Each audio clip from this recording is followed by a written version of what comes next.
Isang magandang araw po sa inyo lahat, no? Ngayong araw ay magluluto tayo ng breaded pork chop or pork tonkatsu tsaka roasted chicken. Pinapakita ko ngayon dito yung preparation natin for tonkatsu. Naglabas ako ng weighing scale at nagsakap ng 1 kilo ng tubig. And it equates yun to 1 liter. And yun yung half na gagawin nating briny solution. And I will just add the remaining liter later para lumamig na. Ngayon naglabas ako ng sibuyas, bawang, rosemary, thyme, sinigang mix, pepper, and then syempre salt. And then yun yung ilalagay natin as flavor and aromatic sa briny solution natin. Ngayon naman ihiwain natin yung ingredients natin for the briny solution. And as you can see na medyo malalaki talaga yung ihiwa ko dyan. Kung hindi naman siya malalaki, hindi din masyadong pantay-pantay. Hindi ko naman siya masyadong binabantayan kasi these vegetables are only used for debrining solution and we will discard it later. And hanggang brining solution na kasi yung purpose nila sa dish, kaya hindi rough chop lang talaga. Walang kahit anong finesse na inaano. So yun, nilagay ko sila sa isang bowl para bawas hugasin din syempre. Ako maghuhugas din ito mamaya nilalagay ko lang yung lahat ng ingredients para mamaya kapag isasalang ko na siya sa init para matunaw lahat ng solids, isang bagsakan lahat ng ingredients. Ay naglagay na din ako ng rosemary dito, and then isusunod ko na syempre yung thyme natin. Yun yung magiging pinaka impartment ng flavor at saka yun nga, as I've said earlier, yung aromatic sa dish natin, so sa pork tonkatsu. Ngayon naman dito, naglabas ako ng weighing scale na mas maliit kasi nagsukat ako ng 40 grams ng salt. Since gagamitin natin briny solution is 2% and magdadagdag pa tayo ng 1 liter dito mamaya. So total ng 2 liters yung briny solution natin, kaya 40 grams.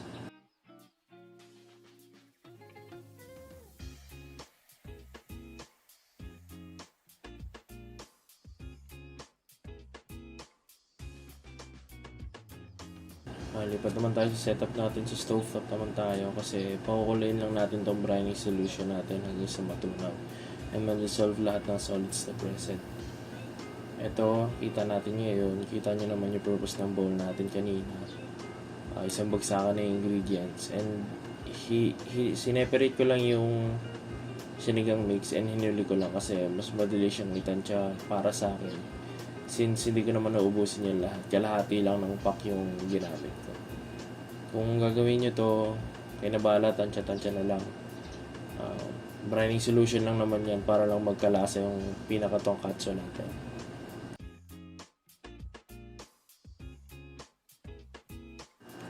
Dito din pala, no, kita sa clip na to, talatang nakalimutan ko yung laurel or bay leaf. Ayun, hinabol ko lang siya. Ayun, hinahalo-halo ko pa din siya para matunaw ng tuluyan na yung mga solids natin. Ayun, kumuha na ako ng bowl and nililipat natin yung briny solution natin dito sa bowl since merong remaining init yung kaldero at gusto natin kasing lumamig ASAP yung briny solution, kaya natin nililipat. Nilagay ko na din dito yung 1 liter ng tubig na kulang gamit yung tabo pang kusina. Promise pang kusina namin to at hindi pang CR. And dinahalo-halo ko lang din siya para mas mabilis mag-disperse yung init na natitira din sa briny solution.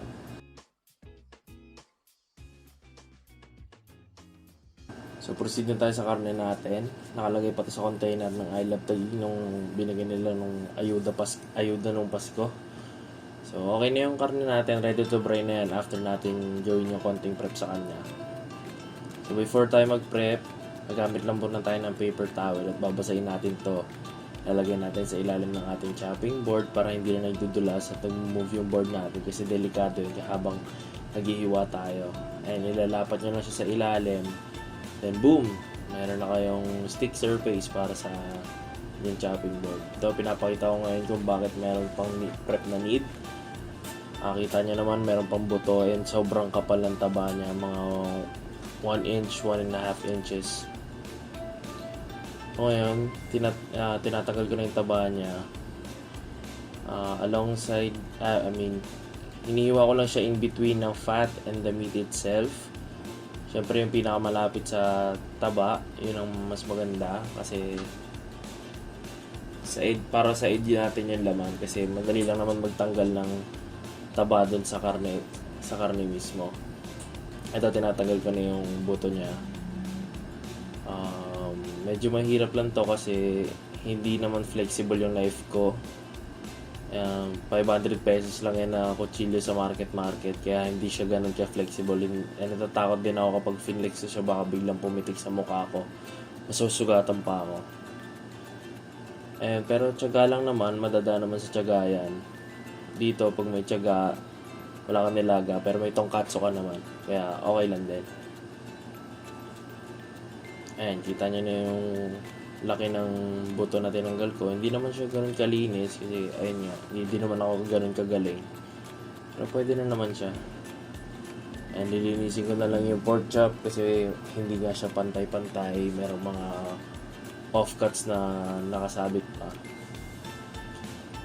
Ito, tinitrim ko na lang yung silver skin na natira tsaka excess fat. Ayan yung pork chop natin. Mukha lang siya maliit ngayon kasi maliit naman talaga pero double thick kasi yung parang thick cut kasi yung binili namin kaya kapag mamaya may prep pa tayong gagawin dyan ulit before natin i-brine para makikita nya lalaki na siya. Yun, tinutuloy ko lang yung process sa natirang mga pork chop kasi parang 5 pieces tong pinrep ko for lunch namin actually to. Sinabay ko na ako. Ayun.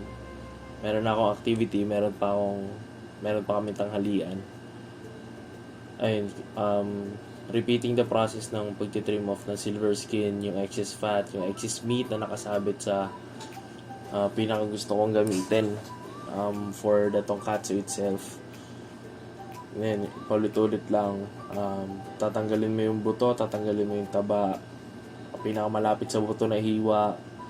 Kasi ito pinakamalapit naman sa taba na hiwa. Para makakuha ka ng as much meat as possible.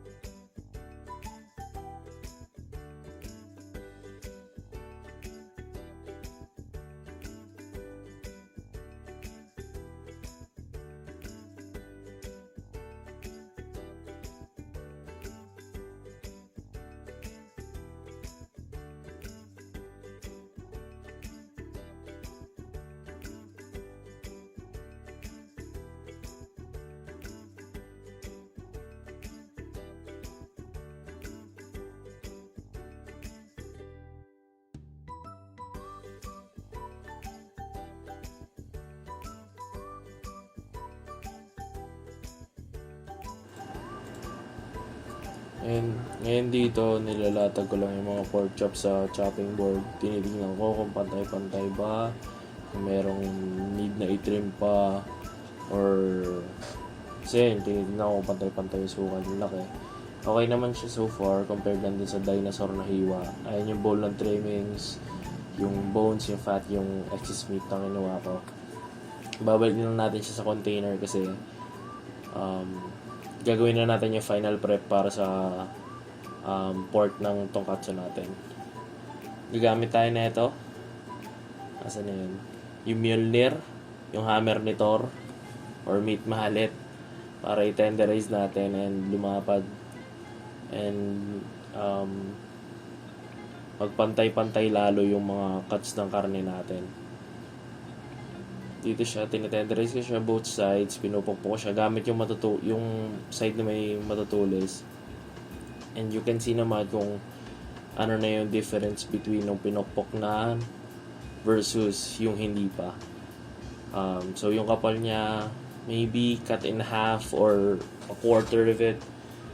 And syempre, mas lumapad siya.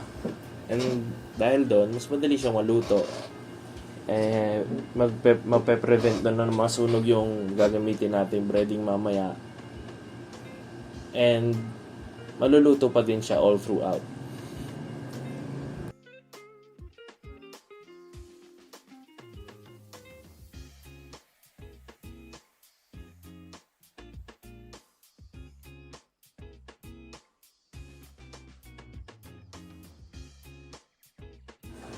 Ayun na, since tapos na tayo, tanggalin na natin yung board natin para madali na siya i-brine. Ayan, punta natin yung bowl natin na may malamig ng brining solution, then ilalagay na natin yung karne natin dun. Then ibabrine lang natin to for about 1 hour, 2 hours, depende sa inyo. Para lang din siyang marinade, no, yung ihawin. Ito lang, brine na siya. Parang ang main ano niya is water talaga. Then yun, binabalutan ko lang siya ng cling wrap kasi ayaw naman natin kumain ng maduming tonkatsu, di ba? So, para lang yung mga foreign materials hindi makapasok dun sa solution natin. Kailangan masikip na masikip to kasi, ayun nga, kailangan maging airtight. Kasi ipapasok din natin to sa fridge para lumamig ng tuluyan. And, habang lumalamig yon,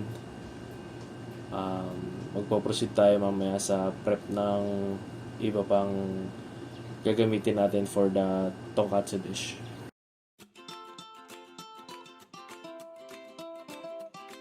So yan, proceed na tayo sa isa pa ng component ng dish natin. And which ito yung mga gulay. Meron tayong dito carrots, patatas, at saka repolyo.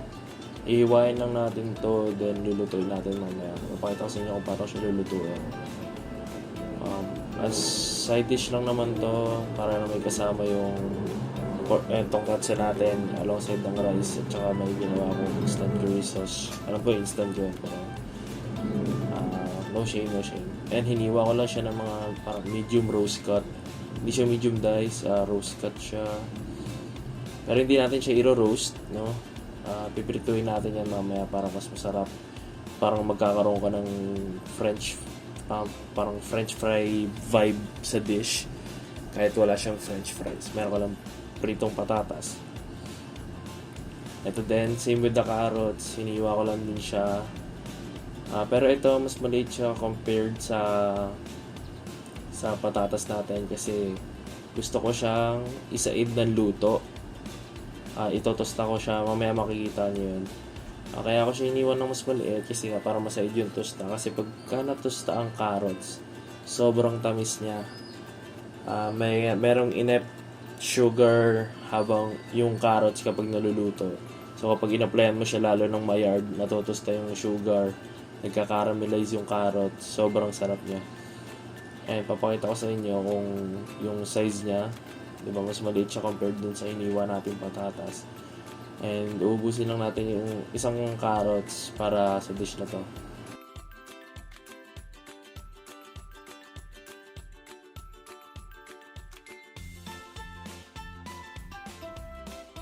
Ito namang repolyo natin. Naghanap ako ng una ng tatak pero wala talaga ako nakikitang tatak. Papasponsor sana ako. So sinira ko na lang plastic. And tinanggal ko yung mga outer leaves niya kasi may dumi yan eh. And hindi ko alam kung sino mga naghahawak niyan. Siyempre, safe tayo ngayong COVID. Tanggalin natin. Madumi kasi. So hiniwa ko siya in half. Then hiniwa ko din yung isang half into quarter.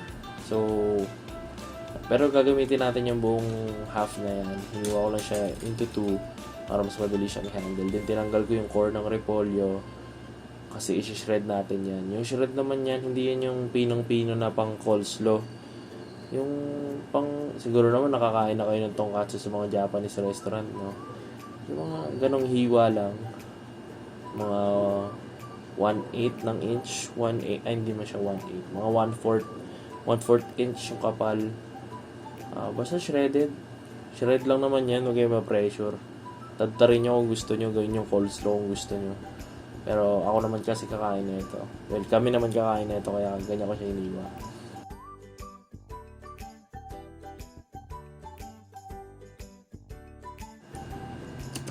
So after nating ma-prep yung vegetables natin, proceed tayo sa stove top. Papainit lang ng kaldero dito before ko siya lagyan ng mantika.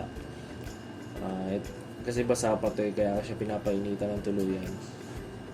Gagawin kasi natin, pipirituin natin yung patatas at carrots. And kita nyo din ngayon, may hawak ako strainer. Kaya ako gumamit ng strainer kasi gagamit tayo nito, used oil. Kaya naman ako gumamit ng used oil kasi mas masarap ang used oil compared to yung stock na oil, yung bagong oil. Kasi wala na siyang yung chemical aftertaste na nalalasa, na nai-impart ng food na yan. Although nagdagdag pa rin ako ng bago kasi medyo kulang yung oil natin. And hindi ko siya madi-deep fry yung ingredients natin, yung hindi ko siya dadagdagan. And pinaabot ko lang siya ng 150 degrees Celsius para meron ng Maillard, and hindi naman siya sagad na init. Inabot ko lang siya ng 150 kasi yun yung gusto kong frying temperature niya. And ilalagay ko na yung carrots gamit yung strainer kasi ayoko namang matalsikan ng mainit na mantika. Sobrang sakit niyan. And inaantay ko lang siyang maluto. Iniikot ko lang siya sa una kasi para hindi magdikit-dikit. Makikita niyo din yung mamaya ginagawa ko sa patatas. Lalo na sa patatas kasi ang patatas ay may starch and hindi siya matutusta agad-agad. So need mo siyang haluin muna before mo siyang hayaan maluto. And kapag naluto na yung carrot, syempre, iangat nyo na agad sa mantika kasi side na yung tosta niyan. Makikita nyo mamaya. May isa side pa naman niya pero magko-color pa kasi yan habang wala na siya sa mantika. Kahit iahon mo na yan, magkukulay pa din yan. Yung pagkaahon nyo ng carrot sa mantika, lagay nyo siya sa bowl, drain nyo kung gusto nyo. Ayun, kita nyo, nilagay ko sa bowl. Then, isisison natin agad yan with salt. Salt lang, wala ng pepper. Kasi, ano lang naman yun, side dish lang naman yan. Parang kasama lang yan ng tonkatsu, tsaka ng iba pang components. Yung proceed naman tayo sa patatas. Kita nyo din pala kanina, no, yung sa kaldero, hindi ko siya sinaid ng puno. Hindi ko din siya, parang ano lang siya, a little below half. Kasi kita nyo ngayon, habang piniprito ko yung patatas, umangat ng halos 3/4 yung oil natin. Kung pinuno ko yan, syempre mag-overflow yan at sasabog yung buong na yan. Magliliyab talaga yan. Yan, kita nyo ngayon, hinahalo ko yung patatas kasi ayoko nga magdikit-dikit habang piniprito. Ayan, pinakamadaling indicator para malaman kung luto na ba ang patatas o hindi. Antayin nyo lang umakyat. Tikman nyo kung gusto nyo. Pero most of the time naman pag umangat yan sa mantika, luto na yan. Ayan, ihango nyo lang din sa strainer. And then may gagawin tayong extra step para sa patatas. Ay double fry natin ito mamaya before serving. Para lang sa edge yung kulay. Kasi ngayon medyo maputla yan eh. Kita nyo ngayon. Pero dapat ito yung sound na maririnig nyo kapag hinango nyo na siya ng unang fry. Dapat tuyo-tuyo siya. Pero dapat magiging fluffy pa din yung loob niyan. Dapat magkakaroon yung patatas niya ng sort of a skin sa outer layer niya.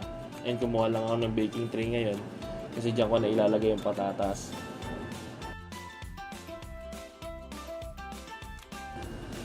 Ito, naglagay lang ako ng bawang, sibuyas, lemon, longganisa fat yan, tsaka secret ingredient ng pang roast chicken natin, pistachio and cashew ice cream ng Selecta.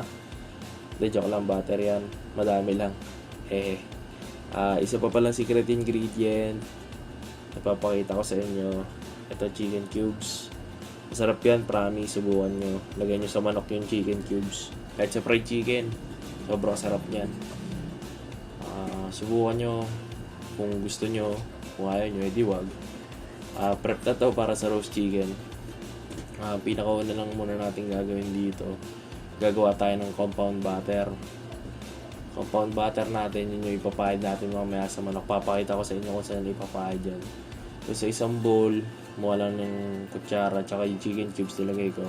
Hindi natin ko siyang madurog. Kasi dapat kung meron kayong chicken powder dito, mas madaling gamitin yun. Pero ubos na kasi yung chicken powder ko eh. So ito, chicken cubes lang. Ito pinapakita ko. Ayan, durog na chicken cubes. Lalagyan lang natin yan ng butter. Hindi ko din alam kung gaano kadami, mga 10 tablespoons siguro ay nilagay ko. Parang 8 to 10 tablespoons. Then mamaya makikita niya maglalagay lang din ako ng konting longganisa fat. Kasi sobrang sarap ng longganisa fat sa kahit anong luto. Kahit sa salad mo siya ilagay, gawin mong vinaigrette yung longganisa fat, talagang yung vegetarian, hindi na siya magiging vegetarian. Kakain ulit ng karne yan. Char lang. Ayan yung longganisa fat na sinasabi ko kanina. Naglagay lang ako sa butter para sa malupitan nating compound butter. So yung, ayan, napakasimple lang na compound butter nating ginawa. Na 3 ingredients lang yan. Butter, longganisa fat, at saka syempre chicken cubes. Then ngayon, yung butter ko kasi, although nilabas ko na siya ng mga 1 hour, hindi pa din siya whippable, hindi pa din siya spreadable yung consistency niya. So medyo nahirapan pa din ako, pero okay lang, tiyaga pa din yan. Kasi instance na to, pag may tiyaga ako, wala ka nilaga, meron ka namang roasted chicken, diba? And ina-attempt ko pa din na ibate yung butter para lang lumambot ng lumambot. Ayun na. Naglagay lang din pala ako ng pepper dito kasi feeling ko masarap yun. Pero hindi ko na nilagyan ng salt kasi nga may chicken cubes na tayo and may alat na yung chicken cubes natin. And palagay ko sakto na yung timpla nun. And i-fold mo lang din ulit yung pepper dun sa compound butter natin para lang maging homogeneous yung mixture natin. And kapag feeling mo spreadable yung consistency niya, okay na yan.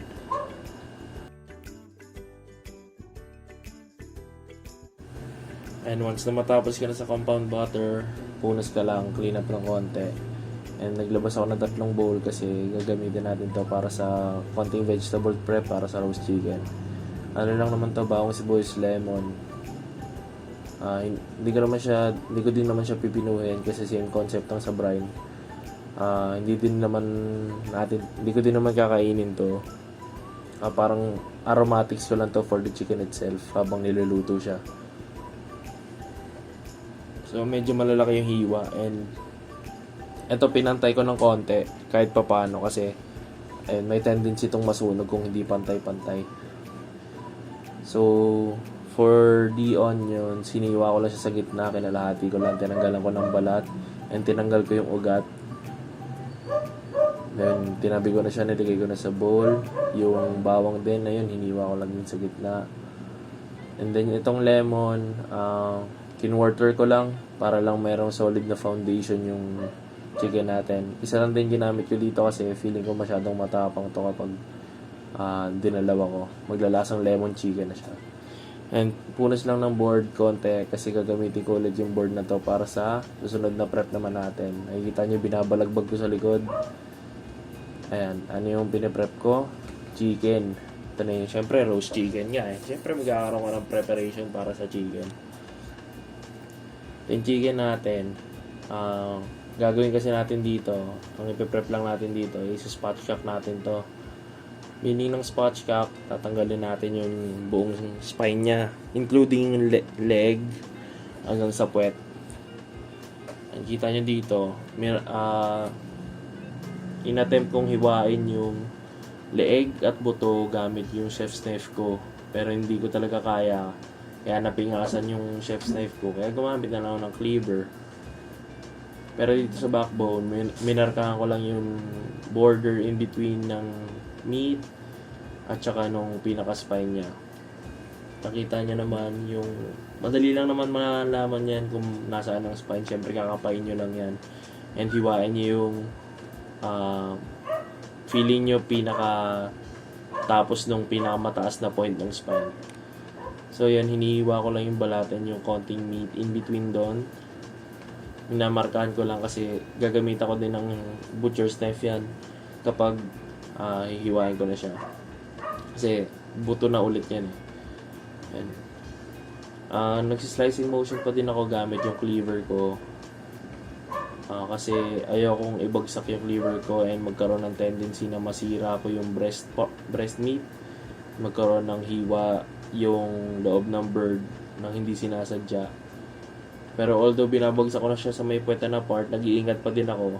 Kasi although wala namang meat doon, no, may chance pa ding sumaid yung kutsilyo ko dun sa thigh part and sa breast part mismo. Pero iniingatan ko lang din.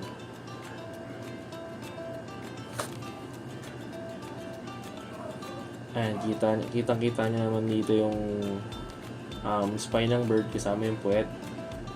Mukha siyang hehe. Ayan, basta spine yan. Kita nyo din yung excess fat na sa likod. Galing yun sa may puwetan mismo. And ito, final step na spatchcock. Binabasag ko lang yung wishbone para malilay flat ko yung pinaka ibon mismo. Ang purpose kasi ng spatchcock ay para mas mabilis na maluto yung bird mo habang nasa oven. Kapag nakabilog pa din kasi siya at intact pa din yung buong bird, may tendency kasing mahilaw yung pinaka-loob niya, yung breast part and yung, lalo na yung breast part, pinakamabilis na mag-dry out yan and mahilaw at the same time kasi wala kang fat yan. And dito kita niya tinatanggal ko yung excess fat, ang kapal niya no, sa thigh part yan nakakabit, tapos tinanggal ko lang din. Ayun na, final step na lang ng prep natin para sa chicken. Same concept ng Peking duck, hinihiwalay ko yung balat from the meat. Mukha siyang dugyot pero wala naman kasi akong air compressor and ayoko din gamitin yung bunganga ko ngayon kasi kadiri yun. Ayun lang, same concept lang nga ng with the Peking duck. Tinatanggal ko lang sinisira ko lang yung membrane in between ng skin and the meat itself para mag-separate na yung balat sa karne mismo. Pag na-achieve mo kasi yon, makakuha ka ng mas crispy na balat. Mas masarap yun kasi mas mapapasukan mo din yung ng flavor yung in between ng karne at saka balat. And makikita nyo din mamaya kaya ako gumawa ng compound butter kasi dyan natin isisiksik yan sa pagitan ng karne at balat.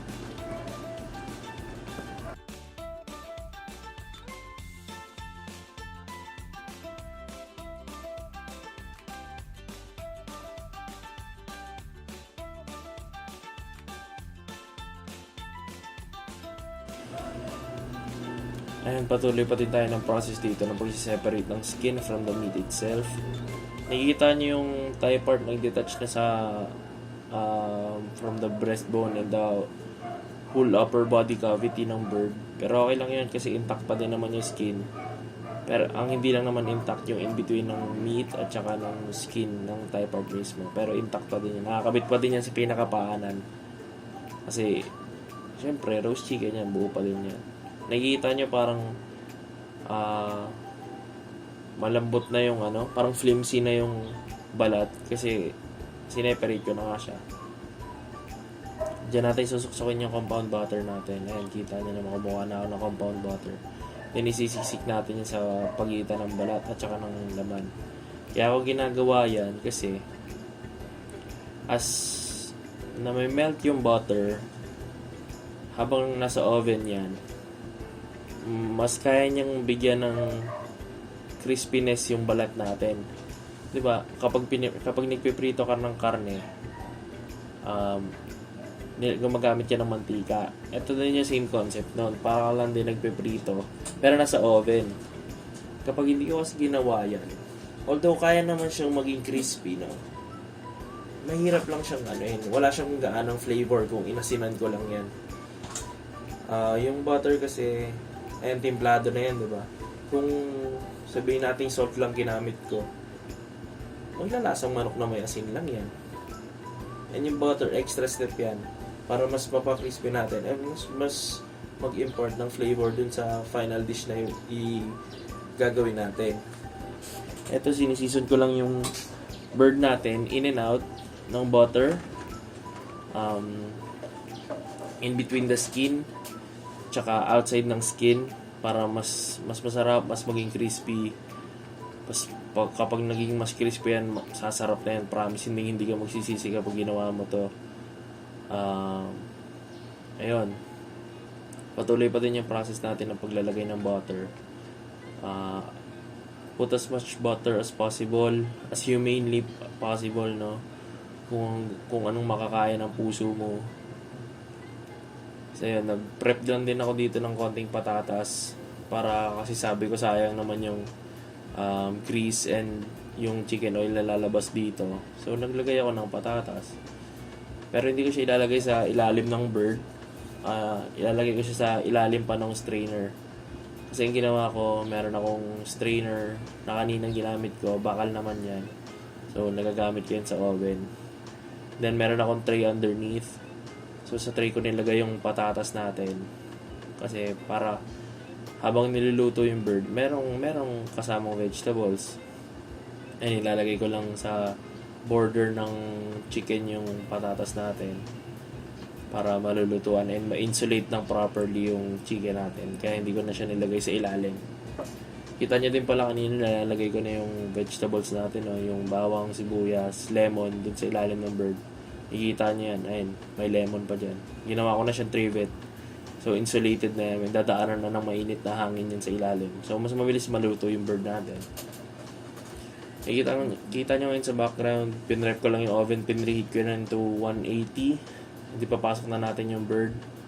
180 degrees Celsius for around 1 hour, 1 and a half. Hanggang sa maluto lang ng buo and tuluyan. And then yung last 30 minutes doon, binomba ko lang siya ng 250. And kita nyo sa clip na to, hindi ko na siya na-record nung una. Gumawa ko ng seasoned flour para sa tonkatsu na ulit to. Seasoned flour, flour, salt, pepper, yun lang yan. Gagawa na kasi tayo ng dredging station. Yun na yung first part. Ito yung second part natin sa isang malinis na bowl. Magbabati tayo ng itlog. Hehe. Yan.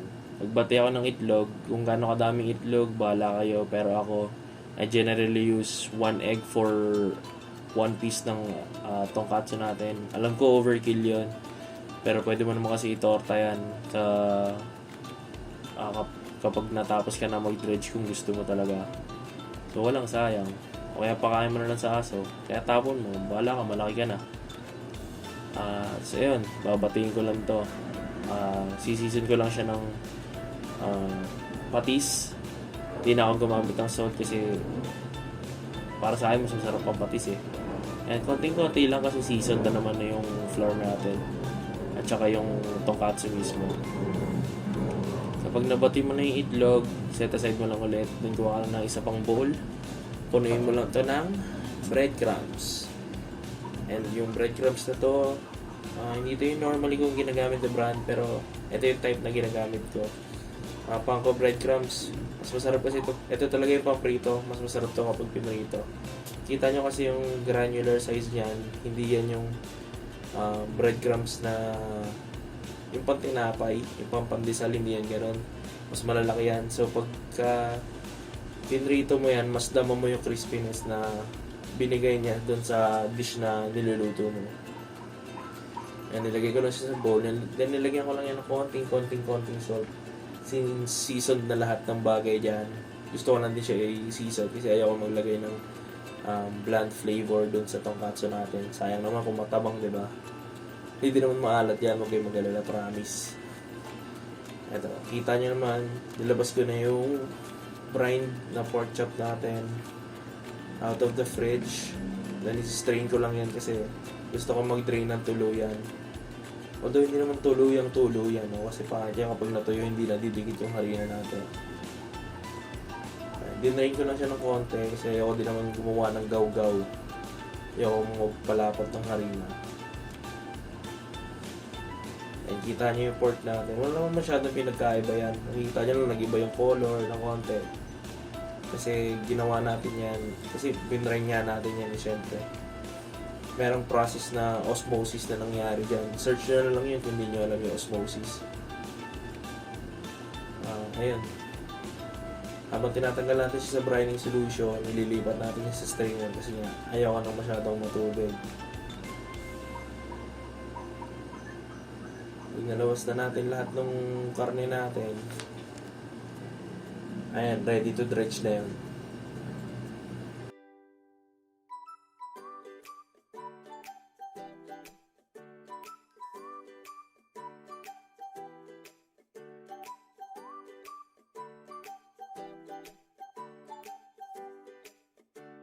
Ayun, kita nyo sa clip na to, inayos ko na yung dredging station ko. Tinanggal ko na yung spoon and fork na pinang-prep ko sa mga dredge natin. Kumuha lang din ako ng plate para sa magiging final product natin. Then ito yung pinakauna natin. Mas firm na yung karne dahil nga binray natin yan. Mas firm lang yan, pero kikita nyo halos walang pinagkahilaw pa din yan. Ayan. Pag magdidredge kayo sa floor, dapat walang matitirang wet spot. Then kapag ililipat nyo naman yan sa egg, dapat walang matitirang walang matitirang dry spot. Kita nyo din pala yung technique na ginagamit ko. Gumagamit ako ng wet hand, dry hand technique, in which yung left hand ko is pang dry food, pang dry dredge, so flour and breadcrumbs. Then yung right hand ko is for wet dredging. So yung pagkuha ng karne to flour, then dun sa egg natin. Ay kitang-kita nyo fully coated yung tonkatsu natin. Then yung papakita kong susunod, ito yung natin, yung may sugat. Ay kita nyo parang dalawa siyang piraso, di ba? Ito yung sinasabi ko kanina, gagamitan natin ng double coated na tonkatsu. Yung naging end result na ito, okay lang din, mas crispy siya compared sa regular na Pero syempre dahil dinoble breading natin ng egg and breadcrumbs, syempre mas makapal siya. Huwag mo na masyadong kapalan kasi ayaw mo naman kumain ng tinapay, di ba? Nag-expect ka ba ng tinapay sa tonkatsu mo? Syempre hindi. So saktong kapal lang yung gagawin mo. Ayan, pag na-dredge na natin ang tuluyan yan, syempre lipat na tayo ulit sa stovetop. Papainit tayo ng mantika. Ito yung mantikang pinagprituan kanina ng patatas at carrots. Prituin lang din natin yan.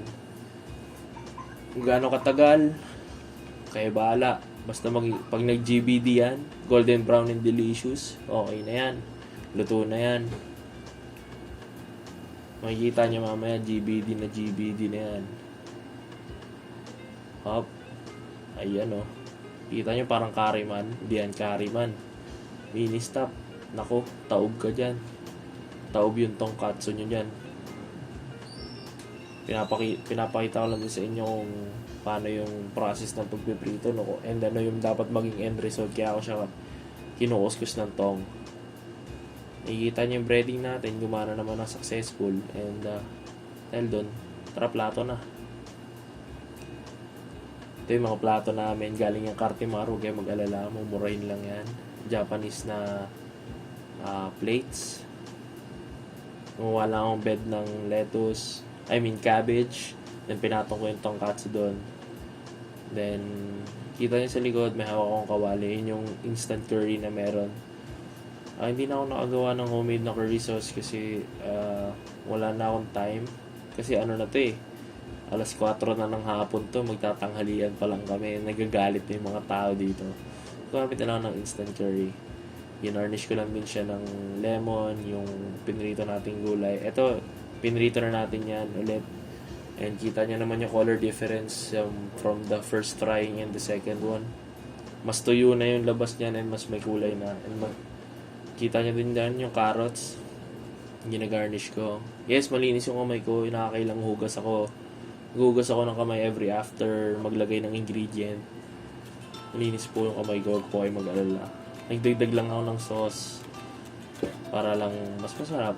Mas may sauce, mas masarap Then ayun, sinabayan ko lang to ng kanin. Tapos ready to serve na yan, ready to eat. So tonkatsu with white rice. And yun, proceed na tayo sa susunod nating dish.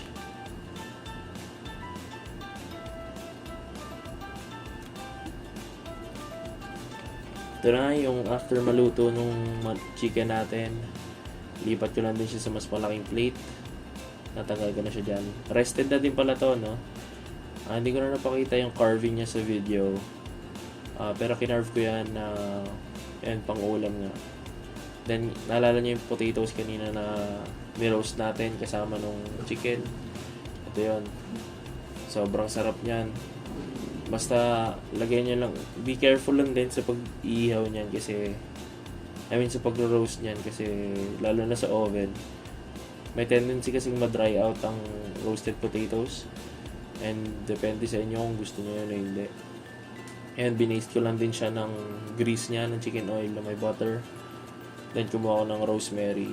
Then sinunog ko lang ng bahagya para mas magbigay ng amoy. At meron ako ditong, kung di ako nagkakamali, Thai oregano. Yun, binilog ko lang siya. Then pang garnish lang naman yan. Yung rosemary natin, yung mga herbs natin. Pang garnishing na lang yan. And garnish lang ng herbs, yung potatoes. And then cheek ng lemon para lang merong konting acidity sa dish. Then yun, serve na. Maraming salamat.